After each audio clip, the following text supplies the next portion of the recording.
Breaking news చూస్తున్నాం. భార్య చేతిలో మరో భర్త బలయ్యాడు. చిట్టి చిట్టి అని చెప్పి తనని రోజు భార్యగా ప్రేమగా చూసుకునేటువంటి ఆ భర్తని ఎలా చంపాలనిపించిందో మరి ఆ అమ్మాయికి ఆ మహిళకి కానీ చాలా దుర్మార్గంగా ప్రవర్తించింది ఆ చిట్టి. ఇంతకీ చిట్టి ఎవరు అనుకుంటున్నారా? ఆ భార్య పేరు చిట్టి అంట. భర్త శేఖర్ను చాలా దారుణాతి దారుణంగా హతమార్చింది. నాగర్ కర్నూలు జిల్లాకు సంబంధించిన ఇద్దరికి 16 ఏళ్ల క్రితం పెళ్ళైంది. వీరి యొక్క వివాహిత జీవితానికి, వాళ్ళ యొక్క దాంపత్య జీవితానికి 10 ఏళ్ల పిల్లలు కూడా ఉన్నారు. 2 పిల్లలు కూడా ఉన్నారు. అయితే హైదరాబాద్కి షిఫ్ట్ అయిపోయారు. హైదరాబాద్ సరూర్ నగర్లో ఉంటూ ఉన్నారు. సరూర్ నగర్ సమీపంలో ఉంటూ భర్త శేఖర్ ఏమో క్యాబ్ డ్రైవర్గా పనిచేస్తున్నాడు. అటు భార్య ఇంట్లోనే ఉంటుంది. అయితే భార్యకి మరో వ్యక్తితో, 3వ వ్యక్తితో పరిచయం ఏర్పడిందట. ఆ పరిచయం కాస్త వివాహేతర సంబంధానికి దారితీసింది. దీంతో ఆ శేఖర్కి ఆ విషయం తెలిసింది. 1-2 సార్లు హెచ్చరించాడు కూడా. బుజ్జగించి చెప్పాడు, బెదిరించి చెప్పాడు, అదిరించి చెప్పాడు. ఆయన తన ప్రవర్తన మార్చుకోలేదు ఈ చిట్టి.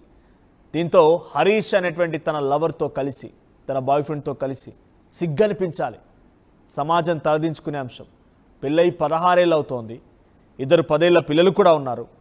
భర్తేమో రోజంతా కష్టం చేసి, కాయా కష్టం చేసి ఆ కుటుంబాన్ని పోషించాలని ఒక ధ్యేయంతో క్యాబ్ డ్రైవర్గా పనిచేస్తున్నాడు.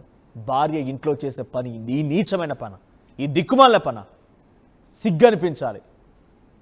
రకంగా ఇక భర్తను చంపడం కాదు, మీరిద్దరూ కలిసి చచ్చిపోవాల్సింది. ఆ బాయ్ ఫ్రెండ్ ఇవ్వడం, ఆ బాయ్ ఫ్రెండ్ని అమ్మాయి కలిసి చచ్చిపోవాల్సింది. భర్తను చంపారా? కాయ కష్టం చేసి ఆ కుటుంబాన్ని పెంచి పోషించాలి, భార్య పిల్లల్ని చక్కగా చూసుకోవాలని చెప్పి ఒక లక్ష్యంతో రోజంతా పనిచేసేటువంటి ఆ చెమటోర్చి కష్టపడే వ్యక్తిని చంపేది. భర్త శేఖర్ని పలుమార్లు హెచ్చరించినా పట్టించుకోకుండా తన బాయ్ ఫ్రెండ్ హరీష్తో కలిసి ఎలాగైనా తన భర్త శేఖర్ని హతమార్చాలనుకుంది. ఒకరోజు ఎలాగైనా సరే తన భర్తని హతమార్చాలని చెప్పి పక్కాగా స్కెచ్ వేసి భర్త నిద్రిస్తున్న టైంలో తన బాయ్ ఫ్రెండ్ హరీష్ని ఇంటికి పిలిపించుకుంది చిట్టి. ప్రియుడు గొంతు నులుమగా చిట్టి డంబెల్తో తలపై కొట్టిందట. దీంతో అక్కడికక్కడే శేఖర్ స్పాట్లోనే మరణించాడు. వివాహేతర సంబంధం ఇంత దుర్మార్గమైన పరిస్థితి దారితీసింది. భర్తనే కాయకష్టం చేసి తనని పెంచి పోషించేటువంటి భర్తనే చంపాలనుకుంది ఈ దుర్మార్గురాలు, ఈ నీచురాలు. ఈ మాట ఎందుకు మాట్లాడాల్సి వస్తుంది అంటే 16 ఏళ్ళు అవుతుందంటే పెళ్ళి అయిపోయి 10 ఏళ్ళ పిల్లలు ఉన్నారు. కనీసం ఆ పిల్లల కోసం ఆలోచించాలి కదా. అంత కావురమా, అంత బలుపా? ఇంకో 3వ వ్యక్తి కావాల్సి వచ్చిందా? వాటితో వివాహితర సంబంధం, శారీరక సంబంధం ఇక్కడి వరకు దారితీసిందా? ప్రస్తుతానికి తెలుగు రాష్ట్రాల్లో మరోసారి భర్తను చంపిన భార్యగా లిస్టులో ఇక్కడ చిట్టి కూడా చేరింది. చిట్టి అని చెప్పి ప్రేమగా పిలిచి తన కష్టం ఏ కష్టం రాకుండా తన కాయ కష్టం చేసి భార్య పిల్లల్ని పెంచి పోషించాలని చెప్పేటువంటి ఒక లక్ష్యంతో వెళ్తున్నటువంటి శేఖర్కి తన భార్య ఎముడవుతుందని ఏ రోజు కూడా భావించలేదు. ఒకసారి అటు బాధితుడి తరపున, అంటే మృతుడి తరపున కుటుంబీకులు మాట్లాడారు ఆర్టీవీతో. వారు ఏం మాట్లాడారో చూద్దాం.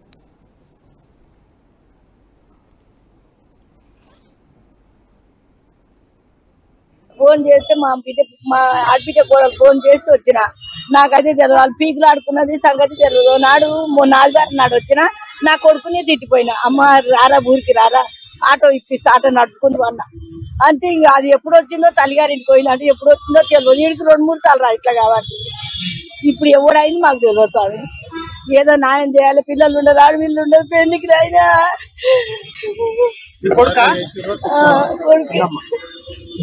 చనిపోయినా మా తమ్ముడు అవుతాడు. మాకు 12:42కు ఫోన్ వచ్చింది. ఇట్లా మా అల్లుడు ఇక్కడే ఉంటాడు, పెయింట్కి వెళ్ళినా ఆయన ఫోన్ చేసిండు. ఇట్లా మామని ఎవరు కొట్టినట్టు చనిపోయినంట కూర్చోడు అని చెప్పిండు. నేను 1:15కి వచ్చిన, వచ్చే వరకల్లా పడుకున్నాడు, చనిపోయాడు. కొంచెం దెబ్బలు లాగా కనపడ్డాయి. చాలా మంది బయట నిల్చొని ఉన్నారు. మా మద్దతు పక్కనే ఉన్నది. అంతట్లోనే వాళ్ళు ఫోన్ చేస్తే పోలీసులు వచ్చారు. వచ్చిన తర్వాత చూసుకొని బాడీని ఉస్మానియాకి పంపించారు. మా మద్దతు ఇక్కడ పిఎస్ గోల్కి వచ్చింది. 2009లో మ్యారేజ్ అయింది. వాళ్ళకు పాప బాబు. ఏం చేస్తాడు ఈయన కార్ డ్రైవర్. ఆమె ఏం చేస్తారు? ఆమె మామూలు ఇంట్లో పని చేస్తారు. ఎవరిని కనుమానం, ఎవరు ఏం చేసి మాకు అది ఏం కరెక్ట్ తెలియదు మాకు. ఎందుకంటే మేము ఉండేది కర్ణాటకలో ఉంటాము. వాళ్ళకి ఉంటుంది కానీ ఇక్కడ మాకు రాపోలేదు. దగ్గర ఫోన్ కాల్స్ మాకేం ఉండవు. జనరల్ గా ఏదైనా ఫెస్టివల్ అప్పుడు మామూలుగా మాట్లాడుకుంటాం కానీ పర్సనల్ గా ఏమైనా ఇబ్బంది అయినా వాళ్ళు ఏమైనా మాకేం చెప్పారు, మేము వాళ్ళైనా అడుగుతాం. వాళ్ళు మా సొంతం అంటే మా నాన్నకి 2 భార్యలు, వీళ్ళ తల్లి మా చిన్నమ్మ అవుతుంది. మా అమ్మ తర్వాత వాళ్ళ అమ్మని చేసుకుంటూ ఊళ్ళోనే వాళ్ళ అమ్మ ఆవిడ చిన్న ఉన్నప్పుడు చనిపోయింది. ఆయన ఒక్కడే, వాళ్ళ అమ్మకు ఒక్కడే. విలేజ్ వచ్చేసి మాదారము, ఊరుకొండ మండలం, నార్కల్ డిస్ట్రిక్ట్. సిటీకి దాదాపు 20 సంవత్సరాలు అవుతుంది. దగ్గర 2003 వచ్చారు. ఇక్కడ వచ్చిన తర్వాతనే మ్యారేజ్ అయింది. ఇప్పుడు భార్య భర్తల గొడవలు అంటే అంటే కొంచెం ఉన్నాయి. ఒకసారి మా ఊర్లోనే మాదారం విలేజ్ లో 3-4 years బ్యాక్ పంచాయతీ పెట్టారు. అప్పుడు నేను పోలేదు. ఇప్పుడు మా నాన్న ఉన్నాడు, ఆయనే చూసుకున్నాడు. వాళ్ళ ఊరికి వెళ్ళి కొంతమంది, మా ఊర్లో కొంతమంది మాట్లాడి ఏదో తప్పు చేశారు. దీనికి అమ్మాయి మీద కొంచెం డౌట్ ఉన్నది. అది పెద్ద మనుషులతో మాట్లాడుకోరు. అప్పుడు 3-4 years బ్యాక్. అది పెళ్లి కాకముందు కాకుండా పెళ్లి అయిన తర్వాత ఎందుకంటే 4-5 years బ్యాక్. ఏం న్యాయం కావాలనుకుంటున్నారు? మాకు ఇప్పుడు మా తమ్మునికి ఎవరైతే అది చేశారో వాళ్ళు ఖచ్చితంగా శిక్ష పడాలి. ఎవరైనా సరే. అబ్బాయి ఇక్కడే ఉంటాడా, ఇక్కడ మీ ఊరు సైడ్ ఉంటాడా? అసలు ఆ పర్సన్ మేము చూడలేదు, మాకు చూసినా గుర్తులేదు. మా మరదలో విషయం తెలుసు మాకు అంతే, కానీ అతను ఎవరో మేము ఎట్లుంటుందో మేము ఎప్పుడు చూడలేదు. న్యాయం అంటే ఎందుకంటే ఇప్పుడు ఖచ్చితంగా అది మర్డర్ అని క్లియర్ కనబడుతుంది. ఆ మర్డర్ అయితే ఎవరైతే చేసారో వాళ్ళు ఖచ్చితంగా శిక్ష పడాలి. దాని తగ్గట్టు పోలీసులకి హెల్ప్ చేయాలి. రైట్. తన అన్నని హతమార్చింది తన ఇంట్లో ఒకరని చెప్పి తెలిసిన తర్వాత ఆ తమ్ముడి యొక్క ఆవేదన చూడండి. అది పక్కాగా హత్య అని తెలుస్తోంది. దీనికి సంబంధించి పూర్వం మొత్తం కూడా అంటే విచారణ చేసి తగు శిక్షలు వేయాలని చెప్పి ఆయన డిమాండ్ చేస్తున్నారు. ఇస్మో ప్రతినిధి శిల్ప కూడా ఫోన్లో సిద్ధంగా ఉన్నారు. శిల్ప, సో మరొకసారి ఒక సంఘటన బయటపడింది. భర్తను హతమార్చిన భార్య అని చెప్పి బయటపడింది. ఏకంగా ప్రియుడితో కలిసి డంబెల్తో తలపై కొట్టి భర్తను హతమార్చింది. అప్డేట్స్ ఏంటి? ఈ కేసు విషయం పైన పోలీసులు ఏం చెప్తున్నారు? అక్రమ సంబంధానికి మరో వ్యక్తి బలయ్యాడు. కరీంనగర్ పోలీస్ స్టేషన్ పరిధిలో ప్రియుడు అదేవిధంగా భార్య కలిసి అత్యంత దారుణంగా భర్తని హతమార్చారు. ఈ ఘటన అనేది కరీంనగర్ పోలీస్ స్టేషన్ పరిధిలో జరిగింది. ఒకవైపు వీరిద్దరు కూడా నాగర్ కర్నూలు తెలిసింది. 16 ఏళ్ల క్రితం మ్యారేజ్ అయినట్టు కూడా వాళ్ళకు సమాచారం అందుతుంది. ప్రధానంగా ఒకవైపు దిల్సుఖ్ నగర్ ప్రాంతంలోనే వాళ్ళు నివసిస్తూ కూడా వాళ్ళు వివాహేతర బంధానికి దారి తీసింది. ఒకవైపు వేరే వ్యక్తితోని, మూడో వ్యక్తితోని పరిచయం అయింది. ఆ పరిచయం కాస్త వివాహేతర బంధంగా తెలిసింది.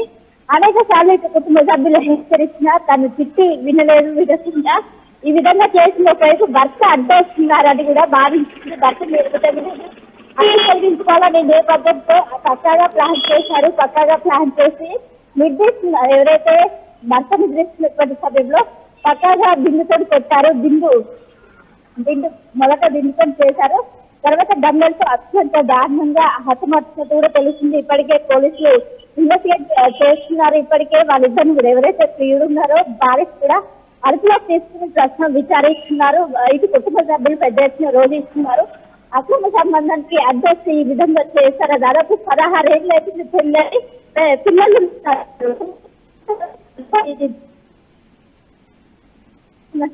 శిల్ప, ఇంతకీ ఆ మూడో వ్యక్తికి ఈ మహిళకి ఎలా పరిచయం ఏర్పడింది? అసలు వీళ్ళిద్దరు ఎక్కడ కలుసుకున్నారు? వీరి యొక్క సంబంధం, వివాహేతర సంబంధం వారికి ఎందుకు దారి తీయాల్సి వచ్చింది? అంటే వారిద్దరికి పరిచయం ఉందా? భర్త క్యాబ్ డ్రైవర్ గా పనిచేస్తుంది. తను ఎక్కువగా అవుట్ ఆఫ్ ది స్టేట్ వెళ్ళటంతో ఎక్కువగా ఇతనితో క్లోజ్ అయినట్టు కూడా తెలుస్తుంది. ఈ సందర్భంలోనే వాళ్ళిద్దరి పరిచయం కాస్త వివాహేతర సంబంధంగా కొనసాగింది. అనేక సార్లు ఈ విషయం భర్తకు తెలిసినాక ఈ విధంగా చేయడం కరెక్ట్ కాదు, ఇది మానుకోవాలని వాళ్ళు చాలా హెచ్చరించారు. పెద్ద సమస్యల్లో కూడా దీన్ని చెప్పినట్లు కూడా తెలిసిన అయినప్పటికీ తాను వినడం లేదు, శిక్ష కావచ్చు. అదేవిధంగా ప్రియుడు ఎట్లనైనా భర్త అడ్డు తొలగించుకోవాలని భావించారు, అడ్డొస్తున్నారని భావించారు. స్పష్టంగా ప్రియుడు అడ్డు హ్యాపీగా జీవించవచ్చని వాళ్ళు ఆలోచించారు. అంత భాగంగానే ఇది జరిగినట్టు కూడా తెలుస్తుంది. శేఖర్ అదేవిధంగా పలుసార్లు భర్త అయినటువంటి శేఖర్ ఆ ప్రియుడికి అనేక సార్లు వార్నింగ్ ఇచ్చినప్పటికీ మాత్రం వినలేదు. ఇందులో భాగంగానే ప్లాన్ మొదటి భార్య దిగపట్టింది. అనంతరం ప్రియుడు ఎంట్రీ ఇచ్చారు. ప్రియుడు ఎంట్రీ ఇచ్చి డంబెల్తో అత్యంత దారుణంగా కొట్టి చంపినట్టు కూడా తెలుస్తుంది. దీనికి సంబంధించి ఒకవైపు చేస్తారు కుటుంబ సభ్యులు పెద్ద ఎత్తున రోధించినారు. ఎందుకంటే దాదాపు 16 సంవత్సరాలు పెళ్ళయి అయినప్పటికీ ప్రియుడు మీద ఇలాంటి పనిచేయడం ఏంటి, ఇలాంటి ఘర్షణ పాల్పడడం వాళ్ళు పెద్ద ఎత్తున ప్రశ్నిస్తున్నారు. ఇప్పటికే పోలీసులు దర్యాప్తు మాకు ఖచ్చితంగా న్యాయం జరగాలంటూ కూడా శేఖర్ కుటుంబ సభ్యులు పెద్ద ఎత్తున ఈ విధంగా పని కోసం ఇక్కడికి వచ్చి జీవిస్తున్నారు. ఈ కారణంతో వాళ్ళ భార్య ఈ విధంగా చేయడం ఏంటని కూడా వాళ్ళు ప్రశ్నిస్తున్నారు. పోలీసులు ఏం చెప్తున్నారు ఈ ఘటన పైన? నిందితుడు హరీష్ ని కానివ్వండి, లేకపోతే ఇక్కడ చిట్టిని కానివ్వండి, అదుపులోకి తీసుకున్నారా? పోలీసులు ఏం చెప్తున్నారు? ప్రస్తుతం పోలీసులు దీనిపైన ఒకవైపు విచారణ వేగవంతం చేశారు. ప్రధానంగా ఎప్పుడైతే వాళ్ళ దృష్టికి వచ్చిందో వెంటనే అక్కడికి వెళ్ళారు. క్యూ టీమ్ తోని అక్కడ వెళ్లి విచారణ చేపట్టి అక్కడ ఉన్నటువంటి ఏవైతే ఎవిడెన్స్ వాటిని కలెక్ట్ చేశారు. కలెక్ట్ చేసి ప్రస్తుతం అయితే నిందితుల కోసం అయితే ప్రస్తుతం గాలింపు చేసినట్టు ప్రస్తుతం పోలీసుల అదుపులోనే ఉన్నట్లు కూడా తెలిసింది. వాళ్ళకి సంబంధించిన సంబంధం ఎన్ని రోజుల నుండి వాళ్ళు బయట ఏమైనా కలిసేవారో కూడా ప్రస్తుతం అయితే పోలీసులు ఇటు ఎవరైతే ప్రియుడు సంబంధించినటువంటి కుటుంబ సభ్యులు అదేవిధంగా సభ్యులు విచారిస్తున్నారు. దీనికి సంబంధించి పోలీసులు ఎంక్వైరీ చేస్తున్నారు. అదేవిధంగా శేఖర్ కు సంబంధించినటువంటి కుటుంబ సభ్యుల పైన కూడా ఆరా తీస్తున్నారు. ఎన్నిసార్లు గొడవలు అయ్యాయి, వాళ్ళు గతంలో ఏమైనా పెద్దల దృష్టి తీసుకొచ్చారా ఏంటని కూడా ప్రస్తుతం అయితే విచారణ చేస్తున్నారు. ఖచ్చితంగా ప్రియుడు తన అడ్డు తొలగి ఏ విధంగానైనా శేఖర్ అడ్డు తొలగించుకోవాలని పక్కా ప్లాన్ ప్రకారమే నిద్రిస్తున్న సమయంలో దిండు పెట్టి తర్వాత డంబల్తో అత్యంత దారుణంగా కొట్టారు. కొట్టిన అనంతరం పరాల్లోకి వెళ్లారు. పోలీసులు అక్కడ ఉన్నటువంటి సీసీ కెమెరా కోసం వారిని ఎంక్వైరీ చేసినందుకు వాళ్ళు పారిపోతుండగా అదుపులోకి తీసుకున్నట్లు కూడా తెలుస్తుంది. ఇప్పటికే పోలీసులు అక్కడ ఉన్నటువంటి ఎవిడెన్స్ ఆధారంగా మొత్తం కూడా ఇది హత్యనే పక్కా ప్లాన్ ప్రకారమే చేశారంటే కూడా ప్రాథమిక నిర్ధారణకు వచ్చారు. దీనిపైన ఇన్వెస్టిగేషన్ ప్రస్తుతం కొనసాగుతుంది. ఇప్పటికే చిట్టి కావచ్చు, ప్రియుడు ఇద్దరు కూడా పోలీసు అదుపులో ఉన్నారు. వాళ్ళని ప్రస్తుతం విచారించి వారితో పాటు వాళ్ళిద్దరి కుటుంబ సభ్యులు కూడా విచారించి ప్రస్తుతం అయితే స్టేట్మెంట్ రికార్డ్ అయితే చేస్తున్నారు. Thank you Shilpa. సో ఇటీవల కాలంలో భర్తని భార్యలు హతమార్చేటువంటి సంఖ్య రోజు రోజుకు పెరుగుతోంది. డ్రమ్ముల్లో పెడుతున్నారు, ఏకంగా కూల్ డ్రింక్లో మత్తు మందు కలుపుతున్నారు, హనీమూన్ అంటున్నారు, ఫ్రిడ్జ్లో పెడుతున్నారు, కుక్కర్లని వాడుతున్నారు. దొరికిన ప్రతి వస్తువును కూడా ఒక మారణాయుధంగా మార్చుకొని భర్తల ప్రాణాలు తీస్తున్నారు. వీటన్నిటికీ ప్రధాన కారణం వివాహేతర సంబంధమే. సో తాజాగా హైదరాబాద్ సరూనగర్లో కూడా అటువంటి వివాహేతర సంబంధం బయటపడింది. చిట్టి శేఖర్ 16 ఏళ్ల క్రితం పెళ్లి చేసుకున్నారు. వారిద్దరి దాంపత్య జీవితానికి 10 ఏళ్ల పిల్లలు కూడా ఉన్నారు. సో ఇద్దరు పిల్లలు చేతికి అందొచ్చారు, చక్కగా చదువుకుంటున్నారు. కాయా కష్టం చేసి నా భార్య పిల్లల్ని పెంచి పోషించుకోవాలని చెప్పి ఆ శేఖర్ క్యాబ్ డ్రైవర్గా పనిచేస్తున్నాడు. కానీ భార్య చిట్టి మాత్రం ఇక భర్త ఎలాగో లేడకరని చెప్పి మూడో వ్యక్తికి అలవాటైంది. మూడో వ్యక్తితో పరిచయం కాస్త వివాహితర సంబంధం వరకు దారితీసింది. 1-2 సార్లు శేఖర్ హెచ్చరించి